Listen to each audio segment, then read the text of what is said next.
1921 ആലി മുസ്ലിയാരും K M. മൗലവിയും. പ്രബന്ധം അവതരിപ്പിക്കുന്നത് പുതുതലമുറയിലെ ശ്രദ്ധേയനായ എഴുത്തുകാരനും ഗവേഷകനുമായ ഷൈൻ ഷൗക്കത്ത് അലി.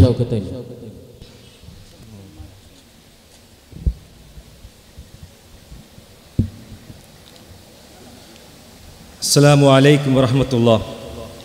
അൽഹംദുലില്ലാഹ് വസ്സലാത്തു വസ്സലാമു അലാ റസൂലിൽ അമീൻ വഅലാ ആലിഹി വഅസ്ഹാബിഹി അജ്മഈൻ. അമ്മാ ബഅദ്. അഊദു ബില്ലാഹി മിനശ് ശൈത്വാനിർ റജീം. റബ്ബി ഇശ്റഹ് ലി സ്വദ്രി വയസ്സിർ ലി അംരി വഹ്ലുൽ ഉഖ്ദതൻ മിൻ ലിസാനി യഫ്ഖഹു ഖൗലി. സഹോദരങ്ങളെ, 1921 മലബാർ കലാപം കേരള ചരിത്രത്തിൽ ഏറ്റവും അധികം ചർച്ച ചെയ്യപ്പെട്ടിട്ടുള്ള ഒരു അധ്യായമാണിത്. ഒരുപാട് തീസിസ് വർക്കുകൾ വന്നിട്ടുള്ള ഒരു ചരിത്ര സംഭവമാണ് 1921 മലബാർ കലാപം എന്നുള്ളത്. ഇത് സംബന്ധമായി ധാരാളം പുസ്തകങ്ങളും വന്നിട്ടുണ്ട്.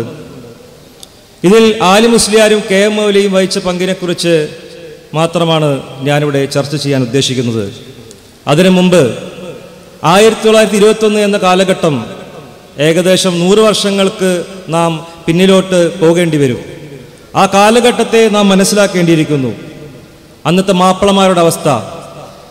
കെ. മാധവൻ നായർ അദ്ദേഹത്തിൻ്റെ പുസ്തകമായ മലബാർ കലാപത്തിൽ പറയുന്നത്, ഏറനാട്ടിലെ മാപ്പിളമാർ ഏറെയും വളരെ ദരിദ്രരായ കർഷകരായിരുന്നു. അവർക്കൊരു തുണ്ട് ഭൂമി പോലും സ്വന്തമായിട്ടുണ്ടായിരുന്നില്ല. അവർ സവർണ ജമീന്മാരുടെ കീഴിൽ നടുവൊടിഞ്ഞ രീതിയിൽ പണിയെടുക്കുന്നവരായിരുന്നു. അവർക്ക് അവരുടെ വിളവിൻ്റെ 1/3 ഭാഗം മാത്രമേ കൈവശം വയ്ക്കാൻ അവകാശമുണ്ടായിരുന്നുള്ളൂ. ബാക്കി 2/3 ഭാഗവും ബ്രിട്ടീഷുകാരും ജന്മിമാരും പങ്കിട്ടെടുക്കുകയാണ് ചെയ്തിരുന്നത്. കടുത്ത ചൂഷണത്തിന് ഇരയായിരുന്നു അന്ന് ഏറനാട്ടിലെ മാപ്പിള കർഷകർ.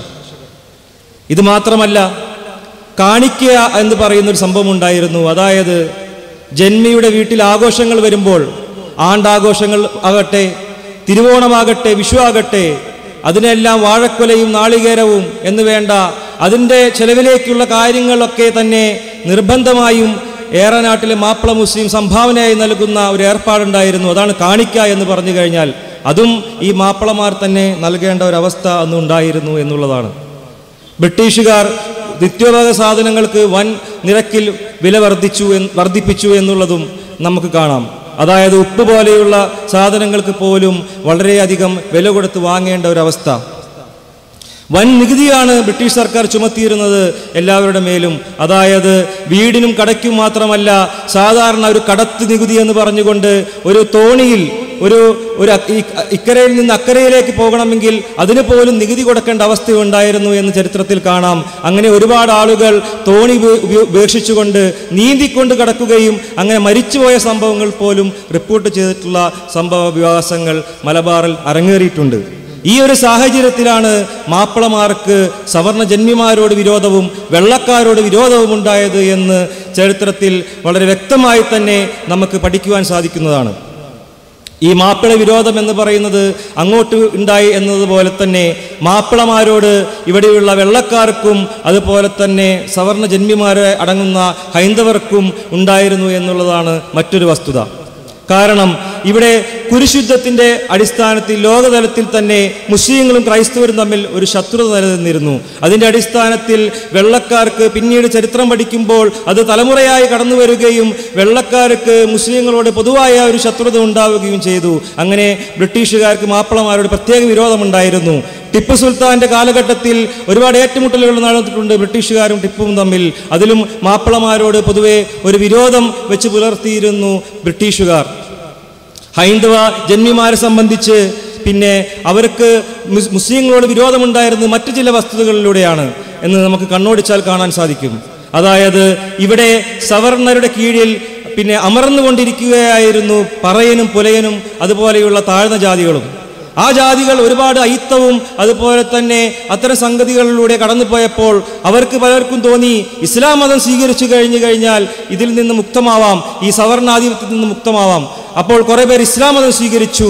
അങ്ങനെ മതം സ്വീകരിച്ചതിൻ്റെ പേരിൽ പല ഹൈന്ദവ ജന്മിമാർക്കും പിന്നെ ഇസ്ലാം മതത്തിനോട് ഒരു വെറുപ്പ് തോന്നിയെന്ന് ചരിത്രത്തിൽ നിന്ന് കാണുവാൻ സാധിക്കും. വിവേകാനന്ദൻ പോലും പറഞ്ഞിട്ടുണ്ട്. വിവേകാനന്ദ സാഹിത്യ സർവസ്വം എന്ന പുസ്തകത്തിൻ്റെ 3-ാം വാല്യത്തിൽ അദ്ദേഹം പറയുന്നു, മലബാറുകാരെല്ലാം ഭ്രാന്തന്മാരാണ്, ഇവിടെയുള്ള വീടുകൾ അത്രയും ഭ്രാന്താലയങ്ങളുമെന്ന്. അതായത് മലബാറിൽ വളരെ പിന്നെ താഴ്ന്ന തരത്തിലുള്ള ഒരു തരം അയിത്തമാണ് ആചരിച്ചിരുന്നതെന്ന് കാണാൻ സാധിക്കും. തൊട്ടുകൂടാത്തവർ, തീണ്ടിക്കൂടാത്തവർ, ദൃഷ്ടിയിൽപ്പെട്ടാലും ദോഷമുള്ളവർ എന്ന് കുമാരനാശാൻ ദുരവസ്ഥയിൽ പാടിയത് നമുക്ക് എല്ലാവർക്കും അറിയുന്ന ഒരു വിഷയമാണ്.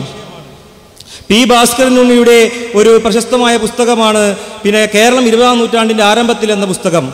അതിൽ ഈ സവർണവുമായി ബന്ധപ്പെട്ട ഒരുപാട് വിഷയങ്ങൾ അദ്ദേഹം പറയുന്നുണ്ട്. ഇടപ്പള്ളിയിൽ ഒരു നായരുടെ കടയിൽ ചായ കുടിക്കാൻ കയറിയ ഇഴവനെ നിർബന്ധമായി കൊണ്ട് പിഴയടപ്പിക്കുന്ന ഒരു സംഭവം. അതായത് നായന്മാരുടെ കടയിൽ നിന്ന് ഇഴവൻ ചായ കുടിക്കാൻ പാടുണ്ടായിരുന്നില്ല ഈ കേരളത്തിൽ.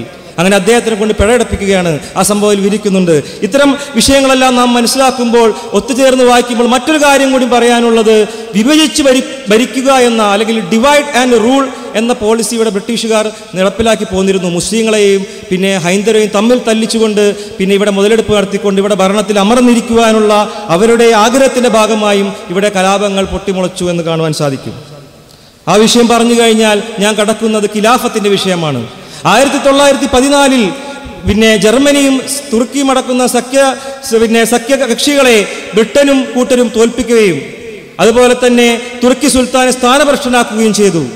തുർക്കി സുൽത്താനെയാണ് ലോക മുസ്ലിങ്ങൾ അഥവാ ഉസ്മാനിയ ഖിലാഫത്തിനെ ലോക മുസ്ലിങ്ങൾ ഒരു സെൻട്രൽ ഖിലാഫത്തായി കണ്ടിരുന്നു, ഒരു പിന്നെ മുഖ്യ ഭരണാധികാരിയായി കണ്ടിരുന്നു.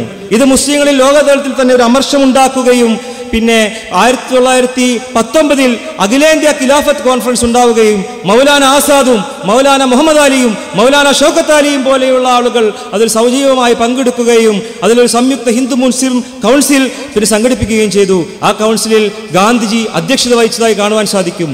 അങ്ങനെ ഗാന്ധിജി ചിന്തിച്ച ഒരു നയമാണ് മുസ്ലിങ്ങളെ സ്വാതന്ത്ര്യ സമരത്തിലേക്ക് ആകർഷിപ്പിക്കുവാനായി ഖിലാഫത്ത് എന്ന വികാരം ഉപയോഗപ്പെടുത്തുക.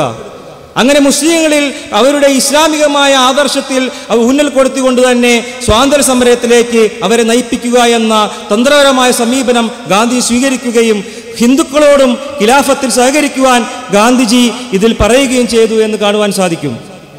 അങ്ങനെ ഖിലാഫത്ത് ദേശീയതയുടെ ഭാഗമായി മാറി.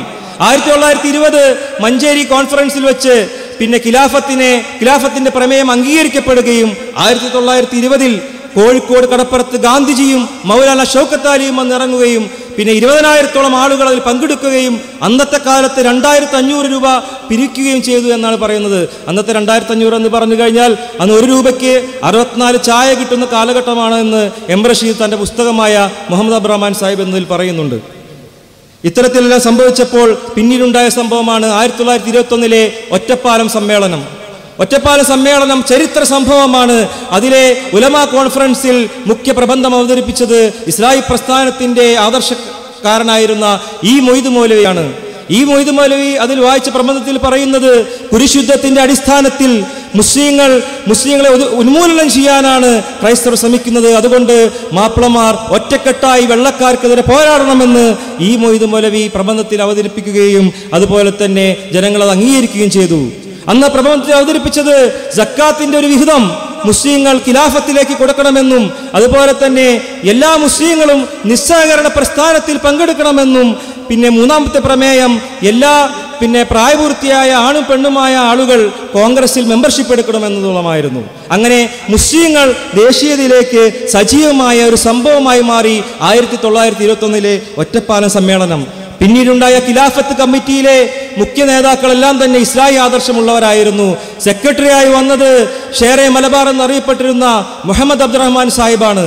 പ്രസിഡന്റായി കട്ടിളശ്ശേരി മുഹമ്മദ് മുസ്ലിയാർ, ഖജാജിയായി ഹസൻ കോയമൊല്ല, ജോയിന്റ് സെക്രട്ടറിമാരായി ഈ മൊയ്ദ് മൗലവിയും അതുപോലെ തന്നെ പൊന്മാടത്ത് മൊയ്തീൻ കോയയും, ഈ 5 പേരടങ്ങുന്ന എക്സിക്യൂട്ടീവ് കമ്മിറ്റിയിലെ 5 പേരും ഇസ്ലാഹി ആദർശമുള്ളവരായിരുന്നു എന്ന് നമുക്ക് കാണുവാൻ സാധിക്കും. അതുകൊണ്ട് ഒരു ഇസ്ലാഹി പ്രവർത്തകനെ സംബന്ധിച്ച് ധൈര്യമായി പറയാം, സ്വാതന്ത്ര്യ സമരത്തിൽ മുഴുവനുമായി പിന്നെ ഇൻവോൾവ് ചെയ്ത അല്ലെങ്കിൽ മുഴുവനുമായി അതിനുവേണ്ടി ചെലവഴിച്ച ആളുകൾ ഇസ്ലാഹി പ്രസ്ഥാനത്തിന്റെ ആളുകളായിരുന്നു എന്ന് വളരെ വ്യക്തമാണ്. ആലി മുസ്ലിയാരിലേക്ക് വരികയാണ്. ആലി മുസ്ലിയാരും കെ എം മൗലവിയും തിരൂരങ്ങാടി ഈ ദേശത്തെ ഖിലാഫത്ത് പ്രാദേശിക ഖിലാഫത്ത് കമ്മിറ്റിയിലെ വൈസ് പ്രസിഡന്റുമാരായിരുന്നു എന്ന് നമുക്ക് ചരിത്രത്തിൽ നിന്ന് വായിക്കാം. ആലി മുസ്ലിയാർ അദ്ദേഹം വളരെ ഒരു ഉയർന്ന തരത്തിലുള്ള പണ്ഡിതനായിരുന്നു. പൊന്നാനിയിലും മക്കയിലും മറ്റും വിദ്യാഭ്യാസം നേടിയ അദ്ദേഹം പിന്നീട് കവറത്തി ദ്വീപിൽ അദ്ദേഹം വലിയ ഖാദിയായി നിയമിതനായി. എന്നാൽ അവിടെ അദ്ദേഹം ആ പദവി വഹിക്കുമ്പോൾ അദ്ദേഹത്തിനുണ്ടായ പ്രയാസം, മലബാറിൽ പല കലാപങ്ങൾ അങ്ങോളം ഇങ്ങോളം അരങ്ങേറി. അതിൽ അദ്ദേഹത്തിന് സ്വന്തം സഹോദരനടക്കം മരണപ്പെട്ടു. ആലി മുസ്ലിയാരുടെ ബന്ധുവായിരുന്നു അറിയപ്പെട്ട മറ്റൊരാളായ വാര്യംകുന്നത്ത് കുഞ്ഞാമദ് ഹാജിയെ അന്തമാനിലേക്ക് നാടുകടത്തുകയും ചെയ്തു. പിന്നീട് വാര്യംകുന്നത്തും ആലി മുസ്ലിയാരും കാണുകയും അവർ തമ്മിൽ പലതും പിന്നെ സംസാരിക്കുകയും ഖിലാഫത്തിന്റെ സന്ദേശം ആലി മുസ്ലിയാർ മനസ്സിലാക്കുകയും ചെയ്തു എന്ന് കാണാൻ സാധിക്കും. കെ എം മൗലവിയുടെയും കട്ടിലശ്ശേരി മുഹമ്മദ് മുസ്ലിയാരുടെയും മാപ്പിള മേനോൻ എന്നറിയപ്പെട്ടിരുന്ന MP നാരായണ മേനോന്റെയും സ്വാധീനവും ആലി മുസ്ലിയാർക്കുണ്ടായിരുന്നു. അങ്ങനെ ആലി മുസ്ലിയാർ ഖിലാഫത്തിലേക്ക് സജീവമായി വരികയും അതിന്റെ വൈസ് പ്രസിഡന്റ് ആവുകയും ചെയ്തു. ആലി മുസ്ലിയാർ സമസ്തക്കാർ പറയുന്നത് പോലെ ഒരു സുന്നിയായിരുന്നില്ല. പലപ്പോഴും സമസ്തക്കാർ പറയാറുണ്ട് ആലി മുസ്ലിയാർ വലിയൊരു സുന്നിയായിരുന്നു, അദ്ദേഹം ധൈര്യമായി തൂക്കുമരത്തിലേക്ക് കയറുകയാണ് ഉണ്ടായത്, മുനാഫിക്കായ കപടവിശ്വാസിയായ കെ എം മൗലവി അങ്ങനെ കയറാതെ ഒളിച്ച് രക്ഷപ്പെട്ട് കൊടുങ്ങല്ലൂരിലേക്ക് പോയെന്ന്. എന്നാൽ ഇത് ശുദ്ധ അസംബന്ധമാണ് എന്ന് ചരിത്രം പഠിച്ചാൽ കാണാൻ സാധിക്കും.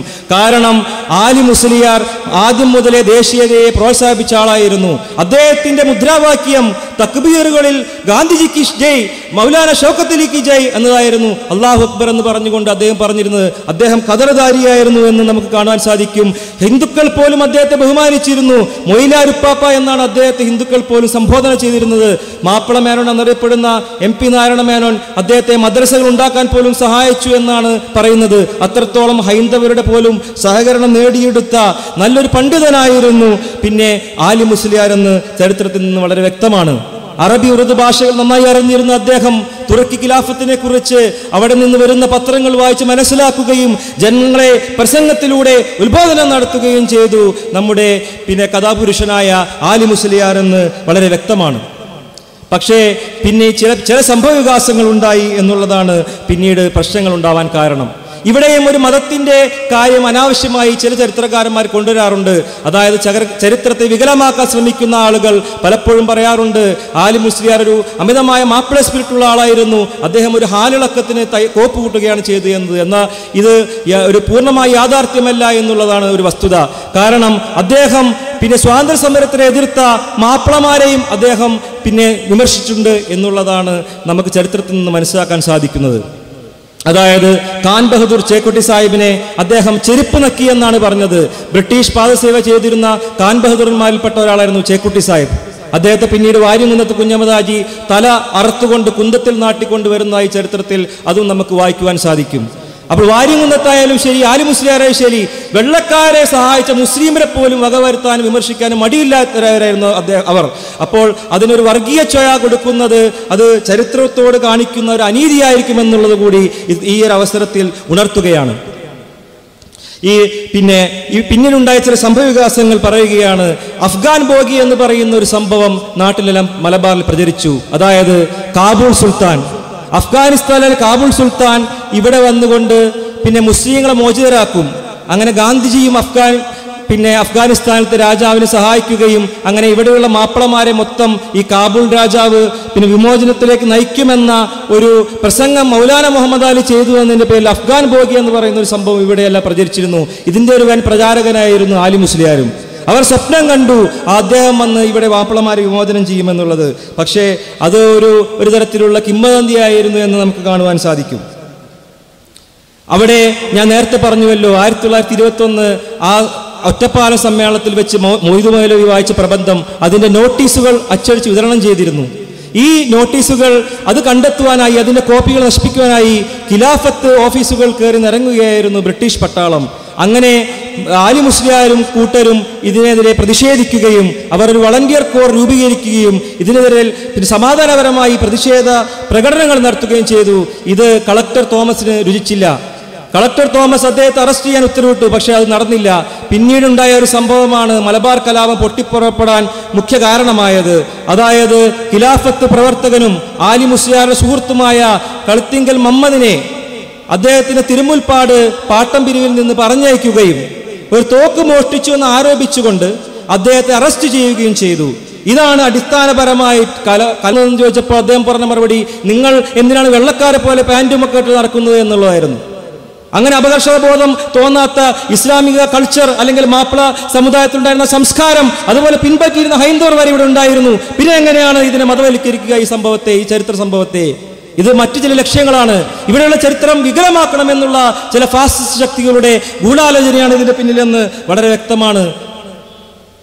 ദേശീയ ചരിത്രം കേരളത്തിൽ പഠിക്കുമ്പോൾ ഇവിടെ മമ്പ്ര സൈദലവി തങ്ങൾ ആയാലും ശരി, ഫസൽ പൂക്കോയ തങ്ങളായാലും ശരി, പിന്നീട് വന്ന പല ആളുകളായാലും ശരി, പിന്നെ ഉണ്ണിമൂസ മൂപ്പനായാലും ശരി, അത്തൻ ഗുരുക്കളായാലും ശരി, പിന്നെ ചെമ്പൻ പോക്കറായാലും ശരി, അതിനുശേഷം വന്ന ആളുകളായാലും ശരി, ഇവരെല്ലാം തന്നെ ദേശീയതയിൽ സജീവ സാന്നിധ്യം അറിയിച്ച ആളുകളായിരുന്നു. വക്കം ഖാദർ എന്ന് പറയുന്ന തിരുവിതാംകൂറിൽ ഒരാളുണ്ട്, നിങ്ങൾ കേട്ടിട്ടുണ്ടാവും. വക്കം അബ്ദുൽ ഖാദർ മൗലവിയല്ല. അദ്ദേഹത്തിനെ തൂക്കിക്കൊല്ലാൻ വേണ്ടി ബ്രിട്ടീഷ് സർക്കാർ വിധിച്ചപ്പോൾ അദ്ദേഹം പറഞ്ഞത്, എന്റെ ഒപ്പം തൂക്കിലേറ്റേണ്ടത്, എന്നെ ഒറ്റയ്ക്ക് തൂക്കിലേറ്റരുത്, ഒരു ഹിന്ദു സഹോദരനും എന്നെ ഒരുമിച്ച് തൂക്കിലേറ്റണമെന്ന്. അത്രത്തോളം മരണവേളയിൽ പോലും മതമൈത്രി കാത്തു സൂക്ഷിച്ച ആളുകളായിരുന്നു കേരളത്തിലെ മുസ്ലിങ്ങൾ. ഈ മുസ്ലിങ്ങളെ ചരിത്രത്തിൽ നിന്ന് വെട്ടിമാറ്റാൻ നോക്കിക്കഴിഞ്ഞാൽ അത് ചരിത്രത്തോട് ചെയ്യുന്ന തീർത്തും അവഗണനയും അനീതിയും ചരിത്ര നിഷേധിക്കലുമാണ് എന്ന് വളരെ വ്യക്തമായി തന്നെ ഈ സന്ദർഭത്തിൽ പറയുകയാണ്. ഇതെല്ലാം പറഞ്ഞുകൊണ്ട് അവസാനിപ്പിക്കുന്നു. വാഹിർ ദഅവാന അൽഹംദുലില്ലാഹി റബ്ബിൽ ആലമീൻ. അസ്സലാമു അലൈക്കും വറഹ്മത്തുള്ളാഹി വബറകാതുഹു.